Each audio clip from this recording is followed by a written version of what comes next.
4 top action priorities in total. The first one, to adopt and implement a 3-year communication plan. Mr. Tanky actually developed that in-house. We've not brought it to you because the second top action priority is to conduct a communications audit. So once we have that audit, we will revise the marketing plan and bring that to you as a recommended program. That is underway. We hired Cooksey back in January to do that audit for us. And also Cooksey was hired to do a brand assessment. So both of those projects should be completely brought to you by May of 2015. I think several of you have already been interviewed by Cooksey. They're bringing in a lot of the stakeholders at this point in time. So we should have final results fairly soon. Then the final one, top action party, you don't see listed here, but it's to develop a citywide marketing plan. So once we have the audit done, we have the new assessment plan, then we'll be putting that new marketing plan in place, and you'll be seeing some of that in the budget process. You gave us money this year, additional monies related to communications and marketing. You gave us about $30,000 for economic development marketing, and it has been hard at work getting some new pieces developed. We gave you one of those new pieces at each one of your places. The Witchville, but she's updated this. It's got all new information, really improved. She's also run more ads than she has historically in the vehicle real estate, Greater Dallas Chamber, and other publications.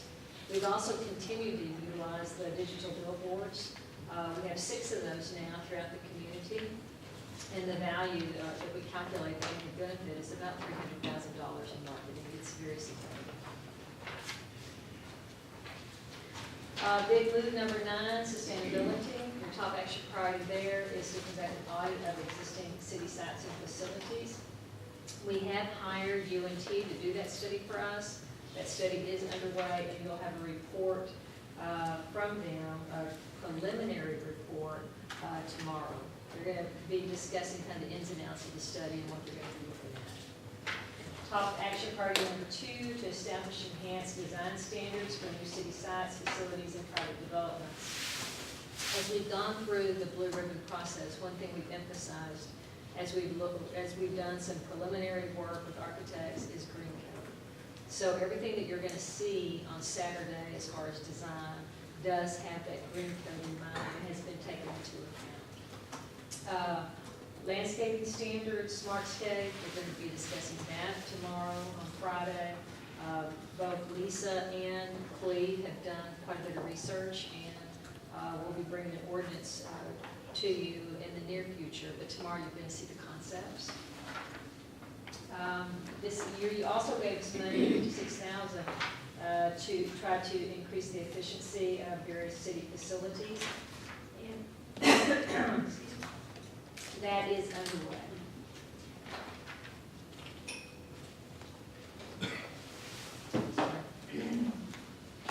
Top action priority number 3 is to evaluate and revise city rates and services, service procedures to encourage sustainability.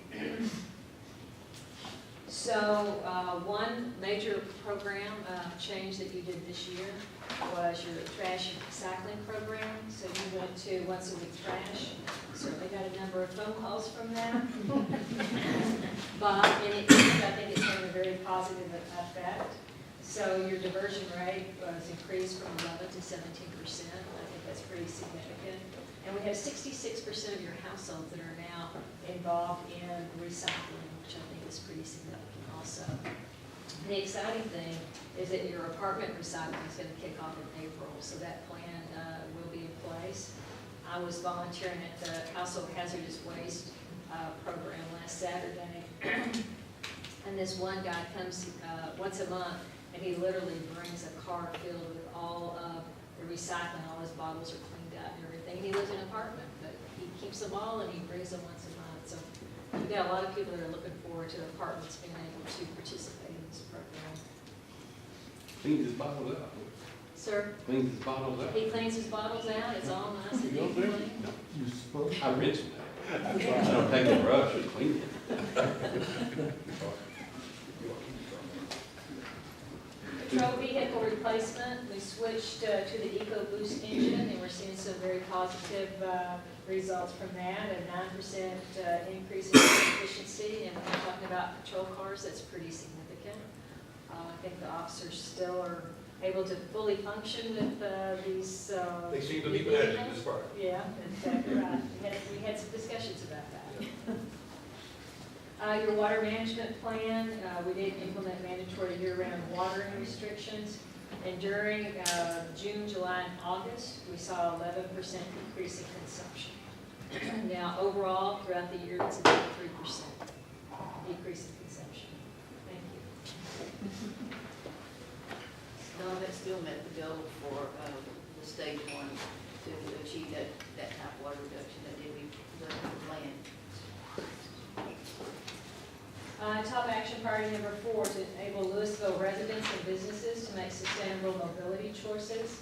This certainly is the access to rail and connectivity that we've really already talked about. Top action priority number 6 includes sustainable living and educational programs offered by the city, LSD, KOB, and others. Lisa, do you want to talk a little bit about the KOB success they just had? Probably most of you have heard very exciting news about Lewisville winning the Governor's Community Achievement Award. We haven't won that since 1991.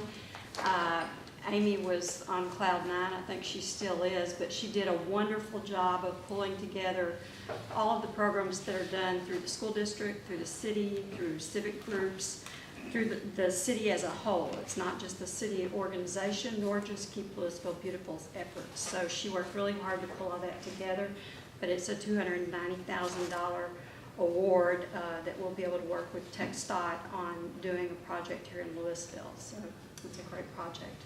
Very exciting. And I understand that the 2025 plan actually helped that The proposal. uniqueness of that plan and the way that it was incorporated into the achievements that she was able to report on was one of the things that made Lewisville stand out this time. So she was very excited.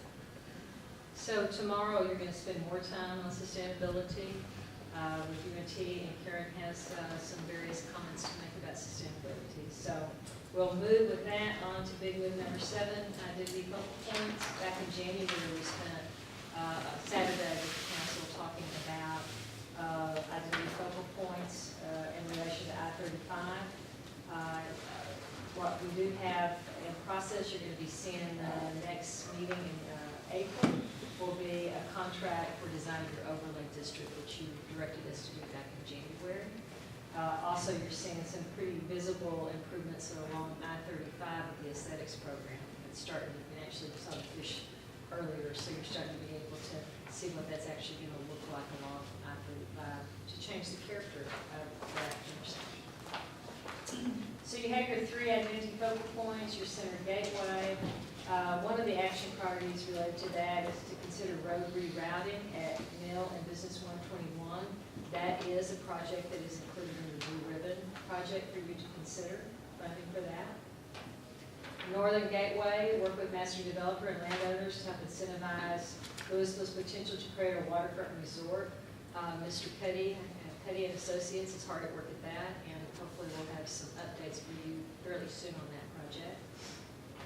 And then the Southern Gateway, we're going to talk really about that tomorrow. That's where we've got the new plan that has a little bit different perspective than what you've seen before.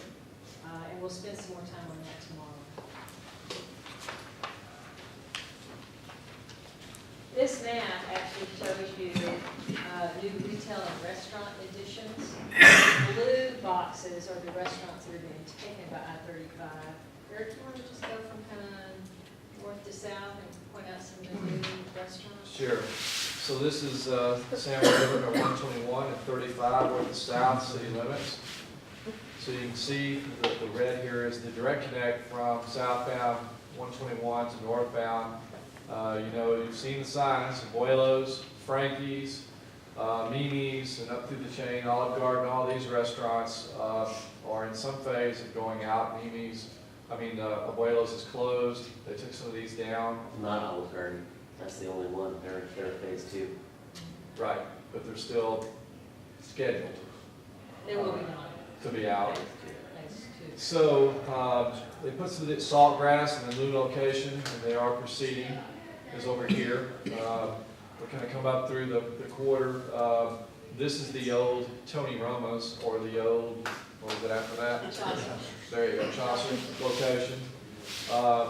Coming up toward, he's coming north up toward 3040, 54th Street.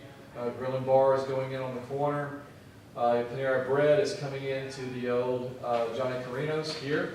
Of course, Freebirds has been here a while, but popular. Fat Cow Barbecues, located in this center where Jason's is in the corner.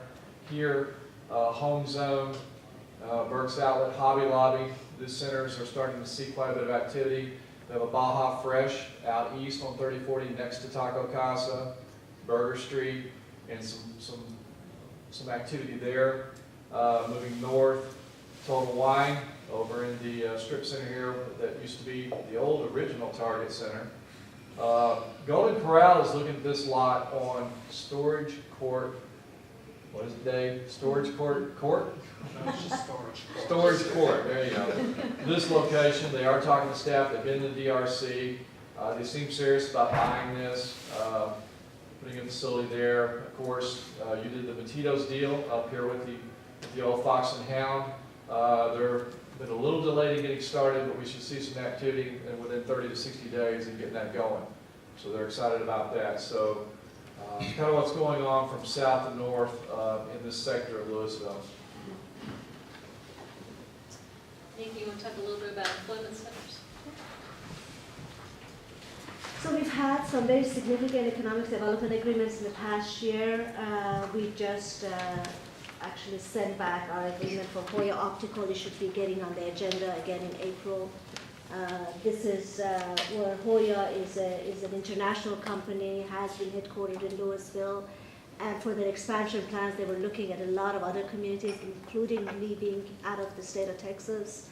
We were able to keep them in Lewisville and expand in Lewisville.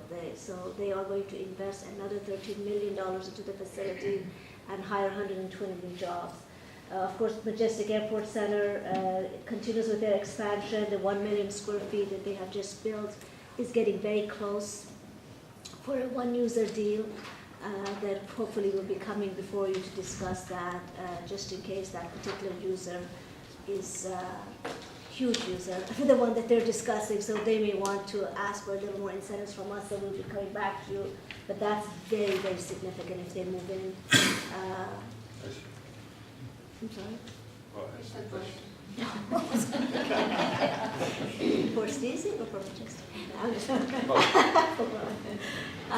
They're also planning on having 3 new buildings built, about 600,000 square feet. These are going to be a little smaller footprints, but that's pretty much what we are seeing now, the demand for having somewhere between 200 to 300,000 square foot of facility for some of the relocations in the Metroplex. Of course, digital realty expansion agreement that you approved several months back, and that's a huge infusion for the next 20 years into the tax base. Crowd control, another very, we really like these types of projects because they are homegrown. They started with only 5,000 square foot in Lewisville about 10 years ago, and now they moved into their new facility with 85,000 square foot and adding over several hundred employees. They work all over the nation, and again, they're headquartered in Lewisville. And of course, Medical Center of Lewisville, you've seen their activity and through a new agreement that you approved about 6 or 7 months ago. The emergency center is fairly under construction, and their new 20,000 square foot offices for doctors is going to come online in the next 2 years. If you remember, as part of that agreement, the hospital committed to doing a master plan for all of the hospital property. So we're going to start discussing with them about that master plan. A lot of other, big and small things coming online, but we just wanted to cover the highlights. So that is a status report on the big moves and the accomplishments we've had thus far. The other material that I included in your book relates to our 9 core values that was developed by council a number of years ago. You'll remember during the budget process that we analyzed your budget in relation to these 9 values, both your existing budget and your proposed items to be added were all looked at in relation to the values of the organization. I had planned to spend a little bit of time, but we are running a little bit behind schedule already. Not council's fault, we didn't say a word. That's exactly what I was thinking, Mayor, so perhaps we should shut up. No, but we are gonna take a little break. I see some people getting a little uneasy, so we're gonna take about a 5 to 10 minute break.